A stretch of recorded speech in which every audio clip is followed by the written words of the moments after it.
dans le cas des avocats commis d'office, qui va pouvoir financer justement toutes leurs interventions ? Eh bien, c'est aussi un des problèmes majeurs de cette réforme, c'est la revalorisation du taux d'aide juridictionnelle et puis un budget d'aide juridictionnelle qui permette de prendre en charge toutes ces mesures. Parce que qui dit avocat pendant tout le temps de la garde à vue dit forcément rémunération de cet avocat.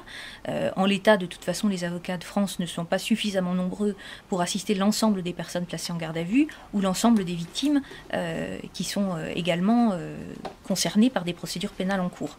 On l'a vu notamment par exemple avec la réforme post-Outreau qui introduit plus de contradictoires dans les cabinets d'instruction et faute de temps à consacrer à ces dossiers, bon nombre d'avocats ne sont pas présents ou ne font pas de demande pour insuffler plus de contradictoires dans les procédures. Encore une fois, par manque de financement. Je pense qu'on pourrait recruter beaucoup plus d'avocats. S'agissant d'une profession libérale, ça ne coûterait rien à l'État. Par contre, l'État, pour l'instant, refuse d'envisager un budget plus important pour l'aide juridictionnelle au titre de ces réformes, que ce soit la réforme des soins sans consentement, que ce soit la réforme de la garde à vue, où forcément, il va falloir payer les avocats, sauf à vouloir une justice à deux vitesses. C'est-à-dire qu'on aura les plus démunis... C'est bien le risque, c'est bien le risque. Donc on est dans une situation d'impasse quand même, d'après vous, là. Là, actuellement, on est véritablement dans une impasse. C'est-à-dire que celui qui a les moyens de payer son avocat aura son avocat en garde à vue pendant l'ensemble des auditions et la majeure partie des justiciables se retrouveront en garde à vue avec un avocat qui viendra s'entretenir avec eux, certes, qui restera peut-être pour une partie des auditions, mais qui ne pourra pas forcément rester l'intégralité du temps des auditions. Et ce qui risque, en plus, au vu du texte tel qu'il est rédigé actuellement, de bloquer complètement l'enquête, puisque une audition qui serait faite sans avocat, si la personne avoue, l'audition ne pourrait pas être utilisée. Donc on se retrouve complètement dans l'impasse, c'est-à-dire que la personne pourra être entendue, mais si elle avoue sans la présence de son avocat, ses aveux ne pourront pas être utilisés, et pour autant l'avocat ne peut pas être là tout le temps. En définitive, on est dans une situation encore moins équitable. Moins équitable, et sous prétexte d'améliorer la qualité des enquêtes, on va finalement les empêcher, purement et simplement.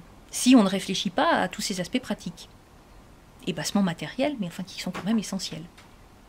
Puisqu'on parlait de problèmes de financement, il y a aussi ce projet d'introduction de jurés en correctionnel. Alors, on va tomber devant une même évidence. Comment payer les jurés? Qui va payer? Avec quelle enveloppe? Oui, alors effectivement, cette annonce du président de la République d'introduction de jurés populaires en correctionnel, elle pose effectivement des gros problèmes de moyens, mais au-delà de ça, c'est-à-dire que cette annonce-là, elle était faite comme une défiance à l'égard des magistrats. Vous le ressentez vraiment comme ça? Clairement, c'est annoncé Vous ne pensez pas plutôt que c'est une annonce démagogique par rapport à des faits divers Aussi, certainement, mais il y a le fait que les magistrats sont censés être trop laxistes, ce qui n'est pas du tout établi. Hein. Il n'y a pas d'éléments permettant de déterminer que les magistrats seraient moins sévères que les jurés. On est aussi dans une question de moyens, et puis peut-être aussi c'est pour cette annonce-là, elle est faite pour cacher l'échec de certaines autres réformes. Je pense notamment à la suppression du juge d'instruction qui a été annoncée, puis qui serait toujours en cours, mais qu'on abandonne, dont on ne parle plus. Heureusement d'ailleurs, qu'on ne parle plus. Et puis la question des jurés, c'est aussi une question de moyens, bien évidemment, parce que le citoyen, il participe déjà à l'œuvre de justice pour les tribunaux pour enfants, pour les tribunaux des affaires de sécurité sociale, pour les cours d'assises. Et il y a aussi un problème de cohérence. Dans les cours d'assises, on voulait supprimer les jurés il y a quelques mois, et maintenant on veut les réintroduire en correctionnel. Je crois qu'il faut être un peu cohérent, et là c'est pas le cas. Par ailleurs, pour les jurés populaires, on est dans la question de la compétence aussi. Concrètement, juger quoi qu'on en dise, c'est difficile moralement et aussi techniquement, c'est-à-dire qu'il y a des affaires particulièrement techniques qui justifient des compétences, des connaissances techniques, quand il y a un accident, un crash aérien, un accident même de circulation, ça peut être particulièrement difficile. Donc un problème de compétences, d'après vous. Oui. Quand vous dites moralement précisé, juger, c'est difficile moralement. Les jurés, quand on les voit aux assises, ils peuvent arriver aux assises avec, en se disant, bon, cette personne-là, elle a commis tel fait, elle doit être sanctionnée de telle manière. Et puis quand on écoute tous les débats, quand on voit la réalité de la situation, quand on écoute la victime, mais aussi l'auteur, quand on pèse le pour, le contre, ça peut être difficile, parce qu'il y a des choses difficiles humainement qui sont dites aux audiences, et certains jurés disent que c'est une expérience très enrichissante, mais aussi difficile à tout point de vue pour eux. Donc c'est ça qu'il faut mettre en évidence. Et puis techniquement, j'y reviens. On a aussi un problème de moyens, c'est-à-dire qu'on n'a pas les moyens de payer les jurés, mais de rembourser les frais des jurés au cours d'assises.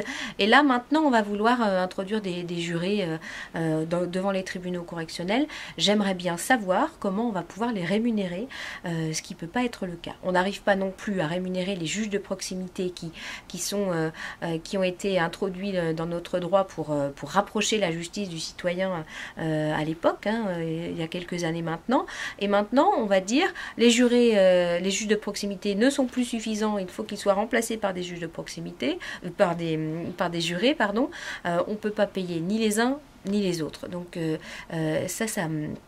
ça pose d'importantes difficultés. Un autre élément, ça va être la longueur des débats.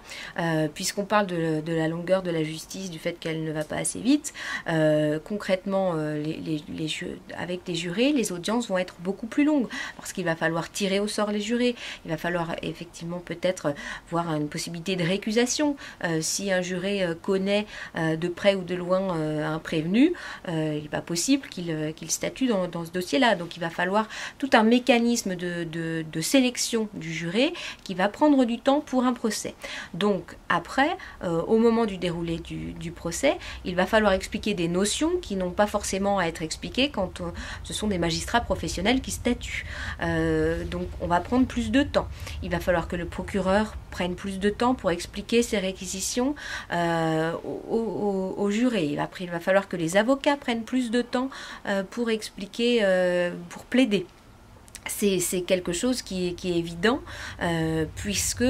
Donc trop complexe, d'après vous. Ça va être long, et puis après, pendant le délibéré, c'est-à-dire pendant la prise de décision tous ensemble, il va falloir réexpliquer toutes ces notions-là. Donc on va forcément alourdir les débats, les allonger, on passera beaucoup moins de dossiers en audience, et les délais qui sont déjà trop longs dans certaines juridictions, faute de moyens, faute de possibilités d'avoir des audiences, vont encore s'alourdir. Alors j'aimerais bien savoir quelle va être la plus-value pour le justiciable qui attend son jugement. Est-ce qu'on peut dire que d'ailleurs ce projet est toujours d'actualité, d'après vous ?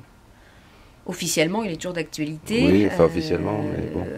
C'est encore un autre exemple de défiance à l'égard des magistrats. On a dit il faut des jurés, on va consulter les professionnels, et on ne les consulte pas.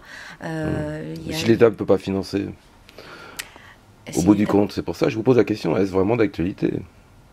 La loi va... N'est-ce pas une annonce de... C'est une annonce de plus peut-être, ou alors on peut peut-être, il est également envisagé de faire un essai dans quelques juridictions, dans 2-3 juridictions, pendant quelques temps, et puis après on fait un bilan. Concrètement, quand on fait ça, en général, on sait que ça va être abandonné. Donc on est dans une annonce, tout le monde va penser que c'est fait, et puis ça ne sera pas fait.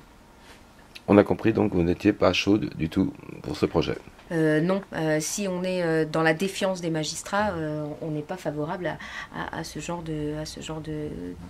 d'évolution. Et on n'est pas forcément opposé sur le principe, c'est une chose à laquelle on peut effectivement réfléchir, mais encore une fois, pour des questions purement pratiques, ça n'est peut-être pas la priorité à mettre en œuvre. Dès lors qu'on n'a pas les moyens de fonctionner normalement actuellement, introduire de nouvelles dispositions qui coûteraient encore plus cher, avec entre guillemets un rendement, même si c'est un mot détestable en matière de justice, avec un rendement moindre, c'est quelque chose qui ne nous paraît pas être de l'ordre de l'urgence. Encore une fois, la question à la limite, sur une affaire de violence, déterminer si la personne est coupable ou pas, c'est pas spécialement compliqué. Effectivement, c'est de l'ordre du bon sens. Par contre, déterminer quelle est la peine possible lorsqu'on voit toutes les lois qui ont été votées au cours des dernières années, quand il faudra expliquer, quand on examine une vingtaine d'affaires sur une après-midi par exemple, si dans chaque affaire il faut expliquer expliquer aux jurés quelle loi est légalement possible, quelle peine est légalement possible au cas d'espèce, il va déjà falloir lister tout cela, qui va prendre pour chaque affaire au moins 10 minutes, un quart d'heure. Et après, il faudra que le juré puisse se faire sa propre opinion, parce que l'idée, c'est effectivement pas d'orienter sa décision, c'est juste de lui dire ce qui est possible ou pas.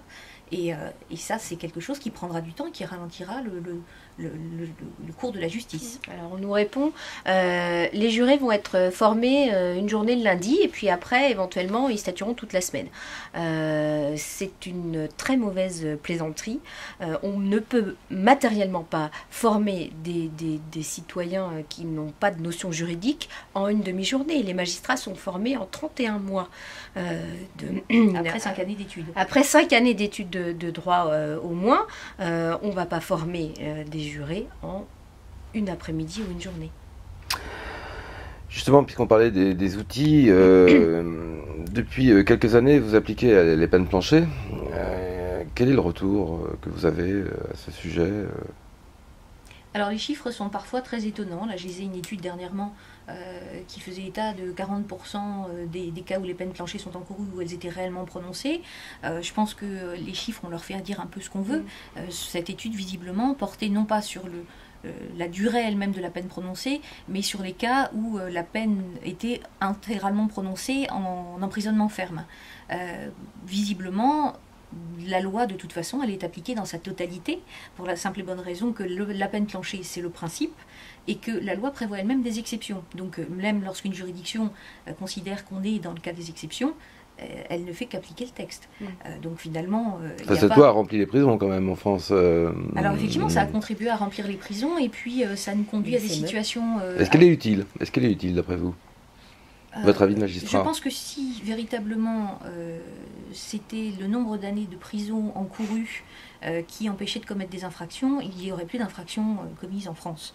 On voyait bien que du temps de la peine de mort, c'était pas ça qui empêchait des crimes sordides. On voit bien qu'aux États-Unis, c'est pas l'application de ces peines planchées et de l'envoi en prison à vie à la 3e récidive qui empêche la délinquance et la criminalité, peut-être même bien au contraire. Alors que on souhaite que les peines soient effectivement appliquées. Nous, c'est aussi notre souci. Encore une fois, c'est ce que je disais tout à l'heure, on n'est pas là pour faire des choix dans les dossiers et dire telle peine on va l'appliquer et telle peine on ne l'appliquera pas. Je pense qu'il faut être cohérent. Il faut quand même que les peines soient adaptées à la personnalité, soient adaptées au contexte. Ça, les magistrats le faisaient déjà avant. La peine planchée, finalement, ça se traduit par des durées de peine beaucoup plus longues, mais aussi par des sursis avec mise à l'épreuve beaucoup plus longs qui viennent surcharger les services de l'application des peines dans des cas qui ne sont pas forcément prioritaires. Ça vient aussi surcharger les prisons. À partir du moment où on est dans un état où la prison, à part écartée de la société, ne sert à rien puisqu'on ne veut rien en faire, on n'a pas les moyens, par exemple, d'entamer un suivi psychiatrique ou un suivi éducatif réel quand on est en prison, c'est ça qui devrait être utile à la société et c'est sur ça qu'on devrait réfléchir, rendre la peine de prison utile, pour qu'à la sortie, la personne, effectivement, puisse se réinsérer dans de meilleures conditions, ce qui est à l'avantage de tout le monde, à son avantage à lui, effectivement, ce qui peut faire grincer des dents certains qui viennent dire mais pourquoi en sortant de prison il aurait un travail et pas moi, mais c'est de l'intérêt de la société tout entière et c'est aussi de l'intérêt de la victime, parce que la victime, bien sûr, lorsqu'elle est victime d'une infraction, elle attend que son préjudice soit indemnisé, ça paraît logique, donc si la personne travaille à la sortie, la victime sera indemnisée plus facilement, puis je pense que la première des attentes de la victime, c'est plus jamais ça, et si elle sait que la personne qui l'a agressée, par exemple, a réussi à se réinsérer grâce à cette sanction, je pense que c'est un premier soulagement pour la victime, et ça vient aider, supprimer ce sentiment d'insécurité et ce sentiment d'impunité aussi. Ce qui compte, c'est pas la sévérité de la sanction, c'est la réalité de la réponse. Et là, on en arrive à avoir des sanctions qui, sur le papier, sont plus sévères, mais qui, concrètement, peuvent pas être appliquées. Puisque, encore une fois, faute de moyens, on en arrive là. Et donc, du coup, cette loi sur les peines planchées, qui était encore une atteinte à l'individualisation des peines, ce que font les magistrats, et donc une atteinte encore contre les magistrats, et une défiance à l'égard des magistrats, cette loi sur les peines planchées, pas vraiment l'intérêt. Et je crois qu'il faut absolument, pour de nombreux textes d'ailleurs, qu'il y ait un travail, un audit de la réalité des textes, de l'application des textes, de la nécessité de ces textes-là. Et la loi sur les peines planchées, elle est comme d'autres lois, on n'a pas vraiment de retour clair, ou en tout cas pas de retour positif. Alors quand on vous dit que les juges, vous n'êtes pas dans la vraie vie, vous répondez quoi? Eh bien, à ce moment-là, je me demande bien dans quelle vie je suis. Oui. On est dans la vraie vie, on a le même quotidien que les Français, on fait nos courses au même endroit, on vit dans les mêmes lieux, et surtout, nos concitoyens, on les rencontre tous les jours. On n'a pas besoin d'un drame pour rencontrer une victime, on rencontre des victimes au quotidien, que ce soit dans nos cabinets, dans nos salles d'audience, on est à l'écoute de leurs difficultés, on est conscient des difficultés que peuvent rencontrer certains justiciables qui sont sans moyens et à qui on demande par exemple de faire des kilomètres et des kilomètres suite à la réforme de la carte judiciaire pour rencontrer leur juge. On est à l'écoute de toutes ces difficultés-là, on y est confronté tous les jours. Dans des régions particulièrement pauvres, eh bien, on doit tenir compte de cette misère sociale pour prononcer une amende qui soit adaptée à la situation. On est obligé d'en tenir compte aussi, par exemple, pour fixer une pension alimentaire dans le cadre d'un divorce. Donc ce quotidien-là des Français, on le côtoie et on le partage aussi parce que, encore une fois, on est dans les mêmes villes, on n'est pas dans des ghettos destinés aux nantis. On est bien conscient des réalités des Français, peut-être même plus que certains qui nous font ce reproche.